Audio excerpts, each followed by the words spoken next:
Horikoshi nous l'avait peut-être teasé avec ce color spread. On n'a rien demandé, mais Horikoshi l'a fait. Ça y est, Bakugan est là. C'est juste fou.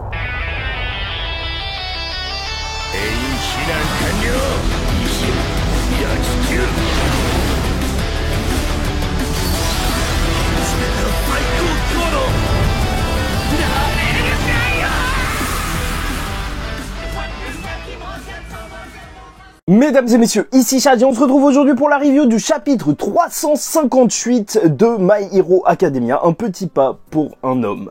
Et je commence tout de suite par vous dire que j'étais extrêmement triste, bien sûr, même si c'était sûr que ça allait arriver, qu'on change de point de vue. J'étais vraiment à fond dans le combat face à All for One et surtout genre sa grosse transformation, mais on ne verra pas son vrai visage pour l'instant et c'est pour ça qu'Horikoshi a la dure mission de nous intéresser énormément à ce combat face à Shigaraki. C'est vrai que avoir fait passer le combat d'All for One avant, ça a créé toute une hype. Ça fait que ça va être dur de relancer tout ça, mais ce qu'il veut faire assez bien puisque le chapitre démarre directement justement sur la plateforme dans les airs avec surtout un Shigaraki qui est en train de surfer sur ses doigts dégueulasses. Déjà mini info juste comme ça, la semaine prochaine il y aura un concours pour gagner un truc My Hero Academia d'une certaine petite valeur. Enfin, j'espère que vous apprécierez.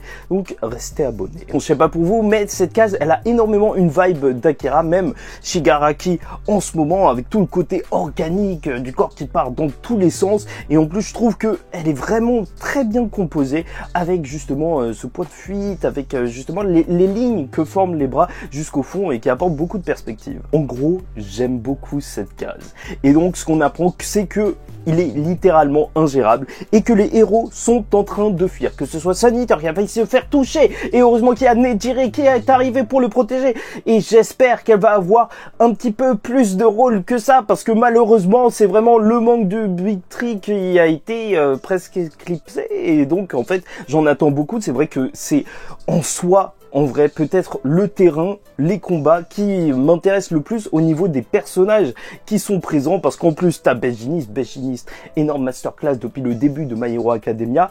Mais bon, c'est vrai que lui, on l'a beaucoup vu. Dans tous les cas, il dira à tout le monde de faire très attention à ne pas se faire toucher, sinon ils vont se faire avaler et ce sera terminé, même si, bien évidemment, en fait, ces excroissances, alors ce n'est pas aussi puissant que le vrai corps de Shigaraki.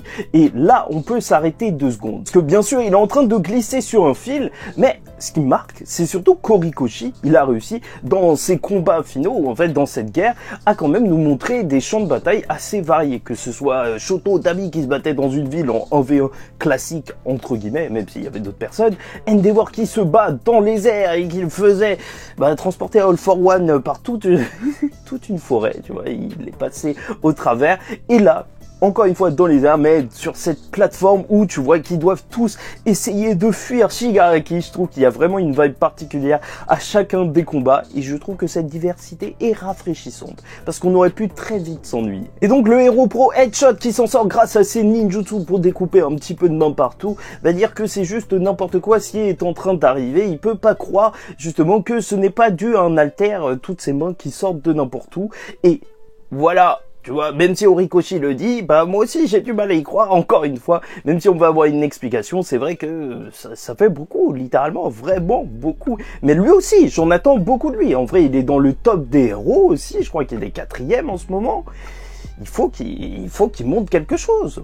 Moi, c'est quelque chose que j'attends. Donc Shigaraki va lui répondre, enfin même si c'est pas réellement Shigaraki, puisque c'est All for One qui le répond. Je vous rappelle que c'est le pronom beaucoup qu'il utilise pour parler quand c'est All for One qui parle, qui dit que justement avec l'installation de plusieurs alters, vu que maintenant Shigaraki a le All for One, alors plusieurs facteurs sont rentrés en compte, des facteurs externes et même tous les alters qui ont fait que tout ça combiné, ça a modifié le corps de Shigaraki qui s'est plus ou moins adapté à l'alter et qui a fait que son corps ne ressemble plus à rien du tout. Il a des doigts dans les fesses, c'est juste n'importe quoi, mais en même temps, c'est aussi ce qui était arrivé à Deku. Je vous rappelle, après la première grande guerre, en fait, il n'est pas resté aussi longtemps que ça à l'hôpital parce que son corps s'est habitué. Enfin, il s'est transformé petit à petit. Et là, il va nous étayer un petit peu plus son objectif. Et ça fait plaisir parce que jusque-là, mettre du mal et tout, ou parfois esquisser, c'était quand même assez léger. Je vous rappelle que c'est l'objectif d'All All for One et normalement et pas celui de Shigaraki, vu que Shigaraki c'est simple, hein, c'est de tout détruire.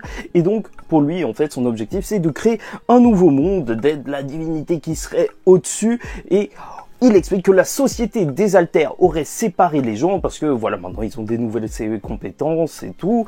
Et en fait, l'incompréhension que les personnes avaient entre elles, bah, ça a mené à de la peur et donc à du rejet. Et voilà, c'est pour ça que les gens sont de plus en plus séparés, ce qui n'est pas si fou que ça, étant donné que même dans notre monde, tu vois, rien que pour la couleur de peau, les croyances ou je sais pas quoi, ça y est, les gens ils commencent à s'embrouiller. Alors imagine si en plus les gens n'avaient pas la même tête ou des têtes de piaf ou des pouvoirs bizarres ou d'autres pas de pouvoirs. C'est chaud. Et donc son but ce serait que toute personne serait égale sous son oppression, tu vois, c'est un petit peu, ça me rappelle vaguement un petit peu ce qui s'est passé à la fin de Naruto, où Sasuke voulait plus ou moins faire ça, devenir la menace ultime de tous les pays pour qu'il n'y ait pas de guerre et que, voilà, tout le monde se calme un petit peu. Bah voilà, All for One ce serait ça, mais quand même en mettant des vrais coups de pression à tout le monde, voilà. Et en fait, ce que j'ai énormément apprécié lors de ce chapitre, c'est tout le parallèle qui a été fait entre All for One et Bakugo, en fait, sa vision du monde qui se rapproche énormément, en fait, même de par son vécu, justement, de ce qu'affirme All for One, et au final, ils en sont arrivés à des conclusions différentes. Et c'est vraiment intéressant de même avoir ce parallèle. Bakugo, All for One, Deku, Yuichi, enfin, le premier utilisateur, c'est dingue. Mais bon, avant ça, il va lui demander de se taire parce qu'il en a marre de les entendre parler depuis Kamino. Et donc, ça y est, là, il est chargé à force d'avoir couru dans tous les sens et il va nous lâcher, je sais pas, ces armes qui vont sortir de son dos. En vrai, la page fait extrêmement Iron Man, tu vois, avec des guns comme ça pointés sur Shigaraki, c'est fou. Parce que le pouvoir de l'amitié, c'est bien, mais avec des guns, c'est mieux. Et bien sûr, il ressemble aussi à un Tortank, mais on va passer sur les comparaisons. Et il dira surtout qu'il va ouvrir le chemin justement en mitraillant. Et ça, c'est assez intéressant parce que même Mirko le fera remarquer que justement Bakugo, il a vraiment évolué. Voilà, il bosse en pensant au travail d'équipe. Et ce que je trouve vraiment appréciable avec le personnage de Bakugo, surtout lors de chapitre, je pense que c'est encore plus révélateur que d'habitude, c'est que, tu vois, Shoto, son power-up, il s'est fait comment? Il s'est fait en s'acceptant un petit peu de manière spirituelle, en combinant ces deux pouvoirs. Voilà, Deku, il a de plus en plus d'altères, mais c'est pas la même chose pour Bakugo. Bakugo, lui, en fait, ça se fait souvent à travers l'équipement. Et ça, je trouve ça vraiment intéressant d'avoir, voilà, un héros, et en plus Bakugo qui est un personnage, tu vois, qui s'aime énormément, qui trouve que son alter, il est juste incroyable, qu'il mérite d'être à UA depuis le début grâce à son alter. Et bah, au final, en fait, c'est celui qui pas se repose le plus sur les autres, mais il y a quand même quelque chose de ça, enfin, tu vois, à chaque fois, c'est lui qui a les plus grosses évolutions au niveau de son équipement, avec son costume qui le faisait suer, et maintenant ça, enfin, t'as des guns qui sont sortis de son dos, en vrai, il a besoin des autres, et je trouve ça vraiment cool, tu vois. Étrangement, Bakugo, son évolution par l'équipement, je trouve ça vraiment très sympa. Et bon, il va apporter justement sa réponse à la vision d'All for One en disant que tout le monde est à fond, Monoma est en train de s'occuper de supprimer l'alter de Shigaraki, Kaminari qui est en train d'alimenter cette plateforme, et même Momo qui est en bas en train de réparer tout et passer d'autres bras et d'autres jambes à Mirko. Et donc voilà, lui il dit qu'il comprend, en fait cette incompréhension qui peut mener au rejet, il dit c'est ce qui s'est passé plus ou moins avec Deku, il comprenait pas mais pourquoi tu restes debout alors que t'es faible, tu vois.